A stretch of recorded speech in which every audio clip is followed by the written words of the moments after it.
Shalom, selamat pagi Bapak Ibu yang dikasih oleh Tuhan Yesus Hamasiah atau Tuhan Yesus Kristus. Saya mengajak kita pagi ini untuk kembali belajar Sabda Tuhan. Mari kita baca di kitab Roma pasal yang ke-16. Roma pasal 16 ayat 3 sampai dengan ayat 4. Saya akan bacakan bagi kita Bapak Ibu Saudara. Sampaikanlah salam kepada Priskila dan Aquila, rekan sekerjaku dalam Hamasiah Yesua atau Kristus Yesus, yang telah mempertaruhkan leher mereka demi jiwaku. Kepada mereka bukan hanya aku berterima kasih, tetapi juga seluruh gereja dari bangsa-bangsa lain. Surat kepada jemaat yang ada di kota Roma ini, Bapak Ibu Saudara, Paulus menyampaikan banyak pesan, nasihat kepada mereka, dan Paulus tidak lupa untuk memberikan salam. Dan salah satu salam yang disampaikan oleh Paulus adalah kepada sepasang suami istri bernama Aquila dan juga Priskila, yang disebut oleh Paulus ini sebagai rekan sekerja Paulus, Bapak Ibu. Paulus tidak pernah melupakan Priskila dan juga Aquila. Paulus berterima kasih kepada mereka, dan bahkan Paulus tadi sampaikan gereja-gereja Tuhan dari bangsa-bangsa yang lain, bukan hanya Paulus berterima kasih kepada mereka berdua, tetapi gereja-gereja yang lain juga berterima kasih kepada Aquila maupun juga Priskila. Dan kita mendengar tadi, kita melihat bagaimana Paulus tidak lupa bahwa ada orang yang sangat berjasa dalam hidupnya, dalam pelayanannya, yaitu Aquila maupun Priskila ini yang mempertaruhkan leher bagi Paulus, Bapak Ibu. Bapak Ibu Saudara yang dikasih Tuhan, Aquila maupun juga Priskila adalah orang Yahudi yang memang mereka ini tinggal di kota Roma, Bapak Ibu Saudara.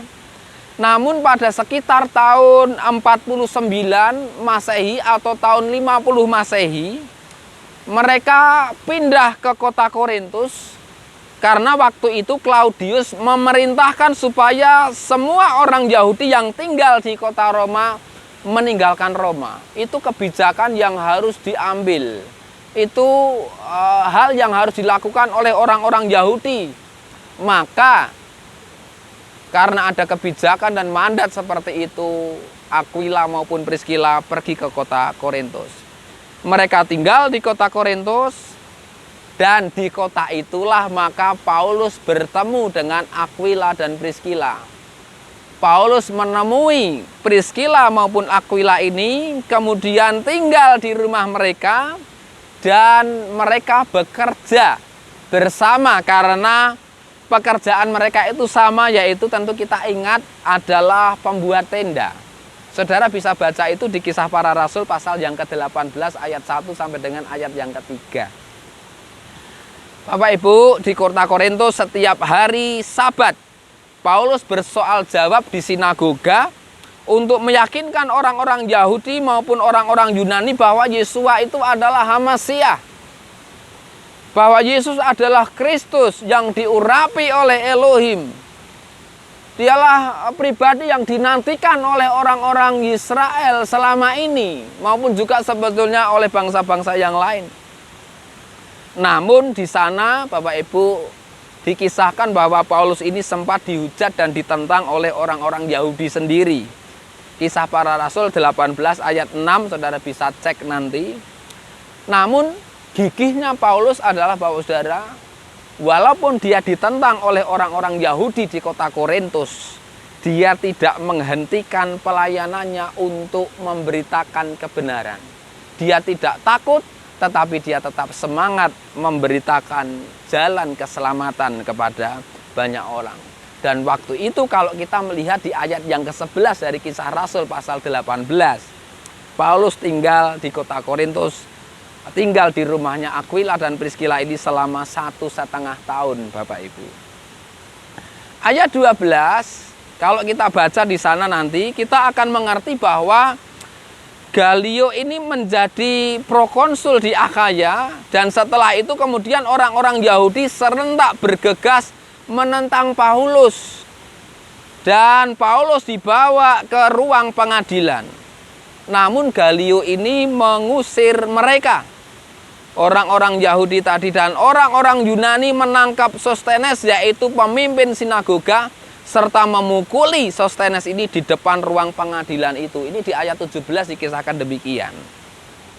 Semua peristiwa itu sekali lagi terjadi di kota Korintus, di mana Paulus tinggal di rumahnya Aquila dan juga Priscilla. Tentu saja Bapak Ibu Saudara, Aquila dan Priscilla menanggung resiko.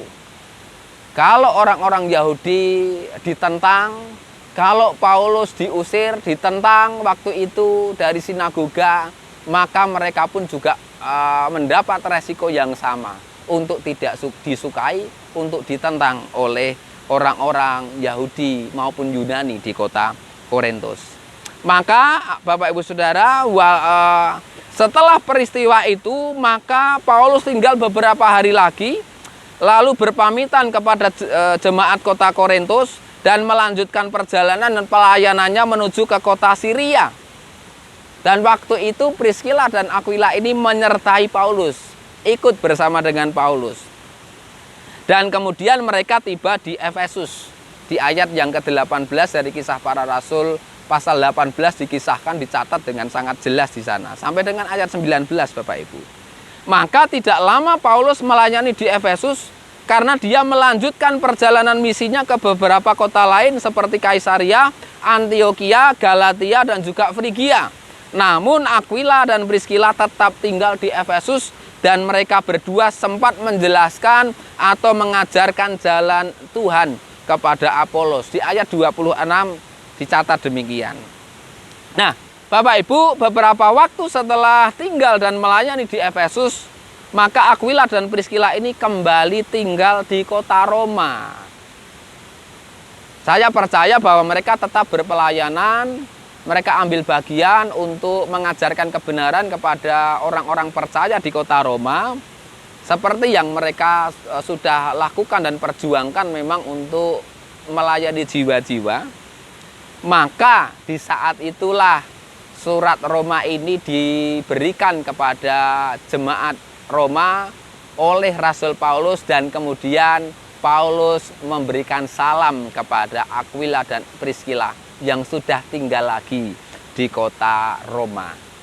Maka demikianlah kisah singkatnya, bagaimana ceritanya sampai Paulus menyebut bahwa mereka berdua ini adalah orang-orang yang sudah mempertaruhkan lehernya demi jiwa Paulus. Pagi ini kita belajar 3 hal, saya mau sampaikan kepada kita Bapak Saudara. Yang pertama adalah tidak seorang pun di antara kita ini yang tidak membutuhkan orang lain. Sekali lagi, sadari dan ingat bahwa kita semua membutuhkan seorang akan yang lain. Maka Saudara, kita kalau punya kesempatan untuk bisa membantu orang lain dan Tuhan gerakkan di dalam hati saudara untuk membantu seseorang, bantulah dia. Jadilah seperti Aquila maupun Priscilla yang membantu Paulus dalam pelayanan dan pemberitaan kabar baik yang disampaikannya. Yang kedua, Bapak Ibu Saudara, kita belajar pagi ini, tetap andalkan Tuhan dalam segala aspek kehidupan saudara. Percayalah bahwa Tuhan sanggup menggerakkan orang-orang lain untuk dapat membantu saudara dalam pekerjaan saudara, dalam usaha saudara. Sepanjang saudara andalkan Tuhan, maka saya percaya Tuhan sanggup menolong dan memelihara saudara. Tuhan sanggup mengirimkan orang-orang tertentu untuk mendukung pekerjaan saudara, usaha saudara, bahkan pelayanan saudara. Saya sangat yakin itu Bapak Ibu. Seperti halnya tadi, sekali lagi, Aquila dan Priscilla dipakai oleh Tuhan untuk mendukung dan membantu, menolong pelayanan Paulus. Tetapi sekali lagi, berharaplah dan andalkan Tuhan dalam hidup saudara. Jangan berharap kepada manusia untuk manusia, siapapun itu bisa menolong saudara. Karena saudara pasti kecewa. Yang ketiga, yang terakhir, kepada sesama pelayan. Walaupun kita ini berbeda bidang pelayanan, walaupun karunia rohani, karunia-karunia roh berbeda satu dengan yang lain dalam pelayanan. Mari Bapak Ibu Saudara, kita ini bisa saling mendukung, kita saling menguatkan satu dengan yang lain. Puji Tuhan kalau saudara bisa berada di dalam satu tim. Namun kalau tidak, itu pun tidak menjadi masalah.